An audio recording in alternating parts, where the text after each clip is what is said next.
Are we all in? Anyone else? Margot Kidder going once, going twice? Sold to the man in the back with the black hat. Let's go!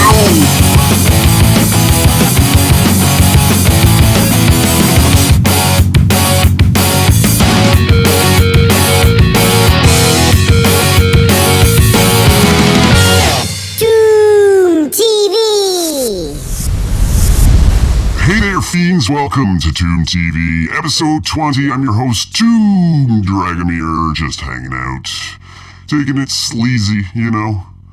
Man, it's really hot in here.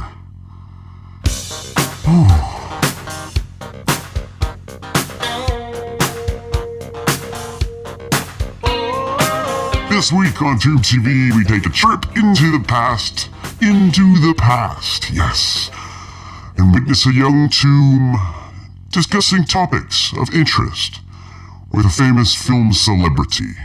So without further ado, I present to you 666 Lois Lane. Strap in, here we go. I just hope it goes okay. We've had some bad luck with dinner guests. You remember when Margot Kidder was here? Oh, we loved you in the Superman movies. You were just wonderful.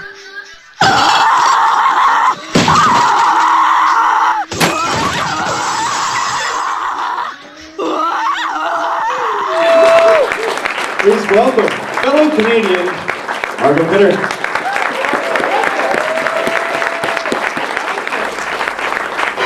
Sisters.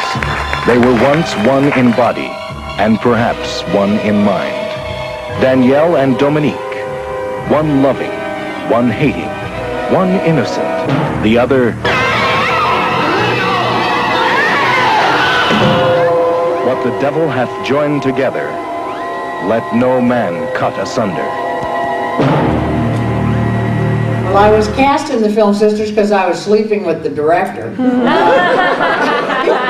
Now, is it true he gave you the script as a Christmas present? He did. He was my boyfriend, and I was living... my best friend, who's still my best friend, Jennifer Salt, who now is one of the head writers on Nip Tuck. I don't know if you've ever seen that one. Great show. And I had a house, a beach house in Malibu, in northern Malibu, in the early 70s, and we were very broke, as were all our friends.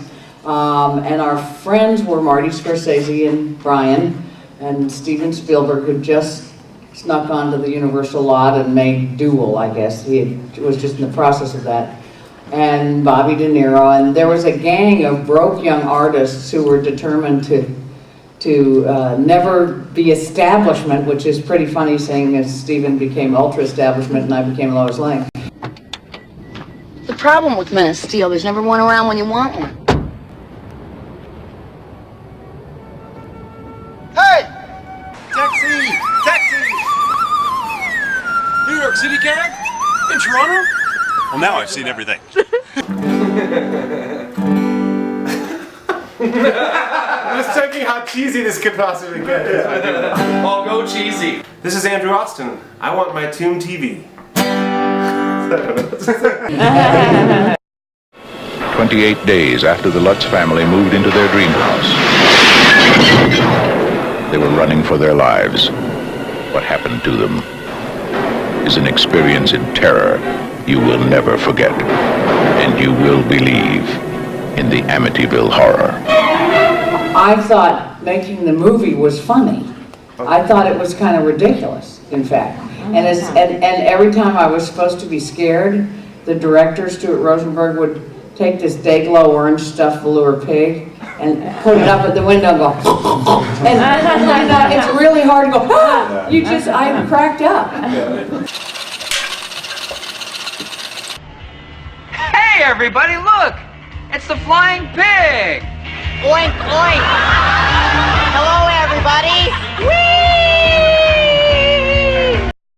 So I think there was a sense that I wasn't taking it seriously enough.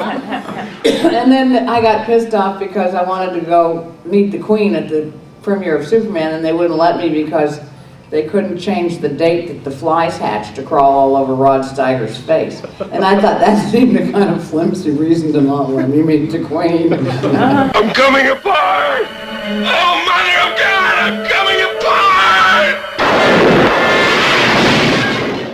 I live in a little town in the Rocky Mountains in Montana.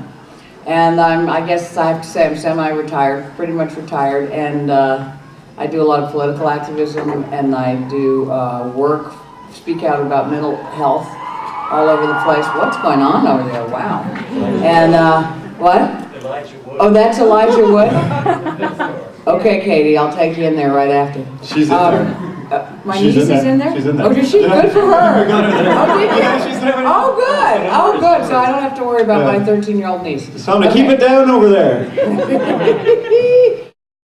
We interrupt this program to bring you the following special announcement. The Trillium, the Trillium, the Trillium.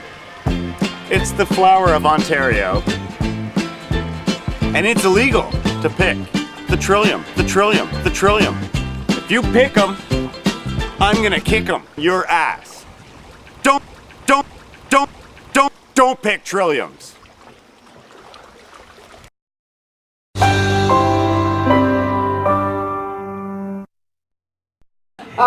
And so, you know, first of all, being 56 is not looked on fondly in my business. You're supposed to sort of disappear until you're really gray and really wrinkled and not embarrass anyone by going through this interim period. And because I'm too nervous to have a facelift or do any of that sort of stuff, because I've seen some really bad ones, and you know, like Gloria Vanderbilt stuck her head out of a jet plane window.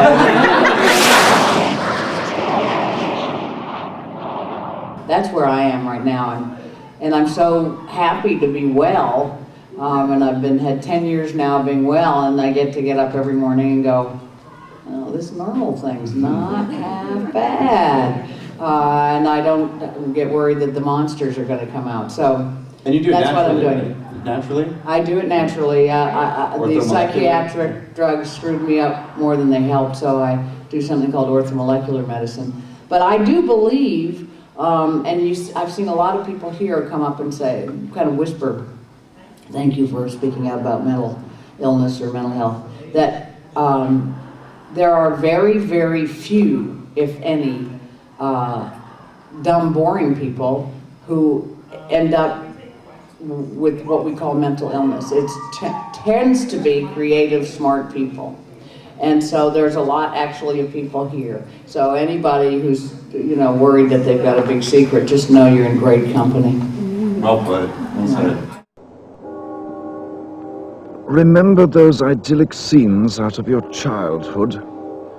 Crisp winter nights, star bright, sleigh bells, crackling Yule logs, candlelight glistening off of shimmering Christmas trees, chestnuts roasting over open fires, carolers beneath snow-covered window ledges. Remember those. Remember them well. After Black Christmas, they'll never be the same again. Can you tell us a little bit about Black Christmas, your experience working on that? That was fun. That was before Superman. Hey, Molly, he's next door. It's my other niece.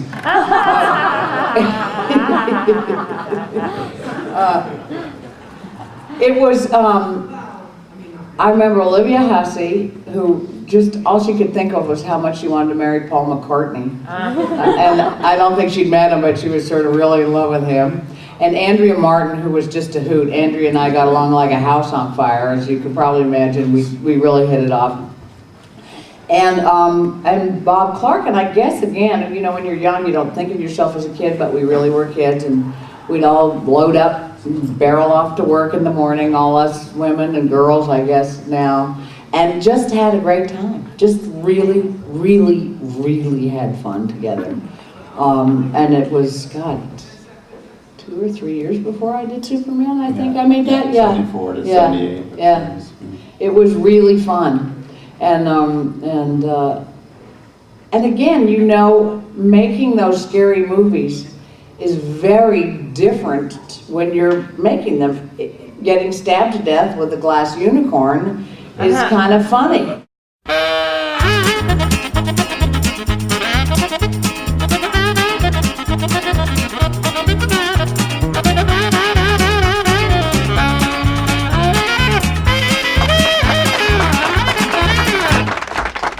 Andrea and I were just laughing up a storm and trying to crack each other up. That was, the whole thing was who can I crack up and how can I crack them up, and so it was fun. No, very little pressure. And Bob Clark, of course. If you Just guys don't delightful. Yeah, Porky's, Christmas Story.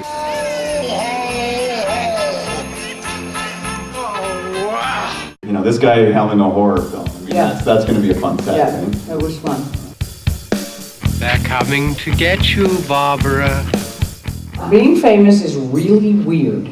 It's just really weird, and it's something as a little girl I dreamt about, and I wanted, and I would dream about.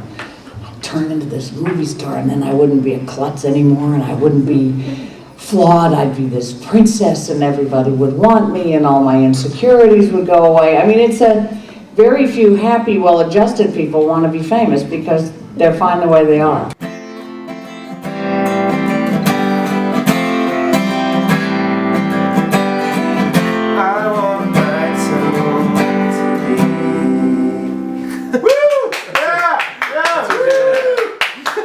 That's fucking perfect. Damn right.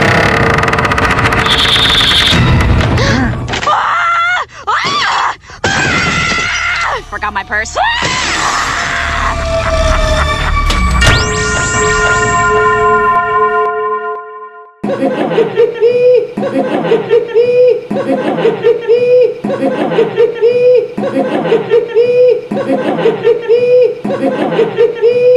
Thanks for tuning in to Toon TV, everybody. Be sure to subscribe to youtube.com/ToonDragomir. That's me right here. Until we meet again, my friends.